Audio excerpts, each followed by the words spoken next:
अस्सलाम वालेकुम व्यूअर्स, मैं आज आपकी मुलाकात करवा रहा हूँ डॉक्टर मारिया तारिक से, जो सुपरलेटिव थेरेपी सेंटर की सीईओ हैं, जो फिजियोथेरेपिस्ट डिपार्टमेंट को हेड करती हैं। हम इनसे आज जानेंगे इस फील्ड के बारे में, क्या कैरियर अपॉर्चुनिटीज़ हैं, थोड़ा सा इनके बारे में भी जानेंगे कि किस तरह ये इस फील्ड में आई। अस्सलाम वालेकुम जी। वालेकुम अस्सलाम। जी डॉक्टर मारिया तारिक, पहले हमें ये बताएं कि फिजियोथेरेपिस्ट होता क्या है। सबसे पहले हम ये चाहेंगे कि आप इस बारे में पहले एजुकेट करें।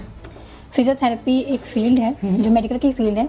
इसमें हम स्पेशली अपने हैंड्स के थ्रू पेशेंट का ट्रीटमेंट करते हैं और डिफरेंट इक्विपमेंट्स इसमें यूज़ होते हैं, जिसके थ्रू हम लोग पेशेंट को ट्रीट कर रहे होते हैं। इन स्पोर्ट्स में, वुमेन हेल्थ में, बैक एक में जितने भी इशूज़ आते हैं, बोन्स के रिलेटेड इशूज़ आते हैं, स्पेशल चाइल्ड के जितने इशूज़ आते हैं, उनको हम डील कर रहे होते हैं।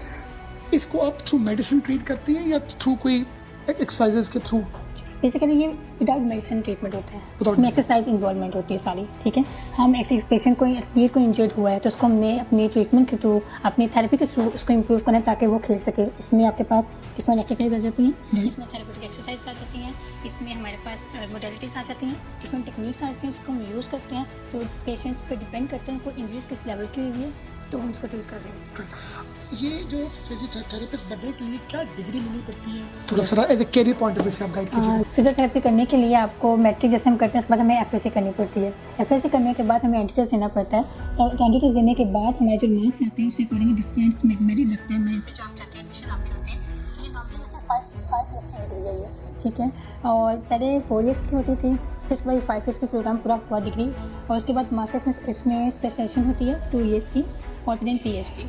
तो इसमें हमें ग्रेजुएशन करने के बाद मास्टर्स करना ज़रूरी होता है हमारे लिए? मास्टर्स करना ज़रूरी होते हैं ताकि आप एक स्पेशलाइज्ड फिजियोथेरेपिस्ट के बन जाते हैं। मुझे बताइए इस डिग्री का नाम क्या होता है, जो आपकी बैचलर्स डिग्री इक्विवेलेंस होती है, इसका क्या नाम होता है? ये डॉक्टर फिजियोथेरेपिस्ट। तो ये किन किन यूनिवर्सिटीज़ में ये प्रोग्राम सर्व किया जा रहा है? ये पूरे पंजाब में, पूरे पाकिस्तान में, लाहौर प्राइवेट में भी आती हैं, पब्लिक सेक्टर में भी इसको डिग्री अनाउंस की है ये बाकायदा, और ये हर जगह पे 5 ईयर्स की ही इसके प्रोग्राम। तो जब हम अपना बेसिक 5 ईयर्स कंप्लीट करते हैं तो उसके बाद एज ए फिजियोथेरेपिस्ट क्या क्या तरह की स्पेशलाइजेशंस हैं जो आप प्लीज हमें गाइड करें? बिल्कुल, रिफा में तकरीबन हर तरह की स्पेशलिटी करवाई जाती है। कौन कौन सी तरह की बेसिक्स क्या क्या है? इसमें ऑर्थोपेडिक स्पेशलाइज करवाते हैं, MS orthopaedic, MS neuro, MS cardio, MS women health. जब आपने अपनी क्वालिफिकेशन ख़त्म की तो उसके बाद आपने कहीं पर जॉब की, कहीं पर काम की, उस बारे में हम चाहेंगे थोड़ा सा बताइएगा। सर मैंने 2021 में अपनी ग्रेजुएशन कंप्लीट की थी रिफा से एज ए फिजियोथेरेपिस्ट। उसके बाद मैंने ब्रेक लिया था कुछ मंथ्स का, जिसमें मैंने sports and spine doctor Suhail Saleem के साथ वर्किंग की थी स्टार्ट एज थेरेपिस्ट। उसके बाद फिर 6 मंथ के बाद मुझे लगा कि नहीं, अब एमएस कर देना चाहिए ताकि मैं फील्ड के बारे में थोड़ा नो हाँ मुझे ज़्यादा हो गई थी। मैंने फील्ड में देखा तो मैंने कौन स्पेशलिटी करनी है, तो मैंने वुमेन हेल्थ फिजियोथेरेपिस्ट को चूज़ किया, जो कि इसके पहले भी फिजियोथेरेपिस्ट भी कहते हैं। उसके बाद मैंने डिफरेंट हॉस्पिटल से वर्क किया, इतफाक में किया, जो हॉस्पिटल में किया, राजस्थान इंस्टीट्यूट में किया, एडिफाइड हेल्थ सेंटर में एज ए फिजियोथेरेपिस्ट वर्क किया। उसके बाद मैंने साथ ही साथ अपना क्लिनिक स्टार्ट कर दिया हुआ था। जब मेरी ग्रेजुएशन हुई है 2021 में ही, तो मैंने पार्ट टाइम में अपना क्लिनिक स्टार्ट कर दिया हुआ था, जिसको मैं तकरीबन मुझे 3 ईयर्स हो गए अपना क्लिनिक प्राइवेट जहाँ पर बैठे हुए जी इसको लीड करते हुए, और तब से मैं इस पर काम करती रही हूँ।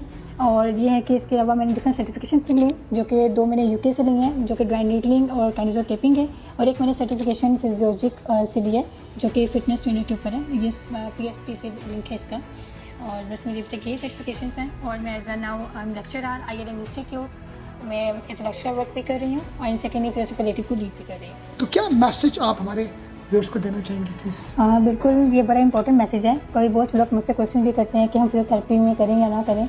तो मेरे को होता है पहले तो अपना इंटरेस्ट देखें। अब तक सोशल मीडिया इतना ज़्यादा है कि हर जगह हर फील्ड के बारे में ज़रूर बताया जाता है कि किसका कितना स्कोप है, ठीक है।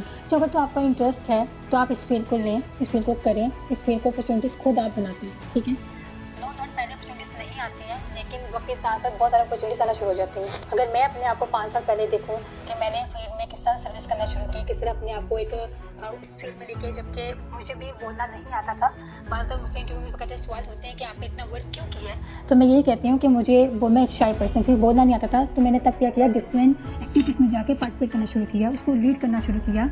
फिजियो में लीड करते करते फिर मुझे क्या हुआ, फिर मुझे बोलना आया कि एक डॉक्टर बैठा है या कोई थेरेपिस्ट बैठे हैं सीनियर, तो मैंने सोचा कौन सी बात कब करनी है, किस तरह कर रही हूँ।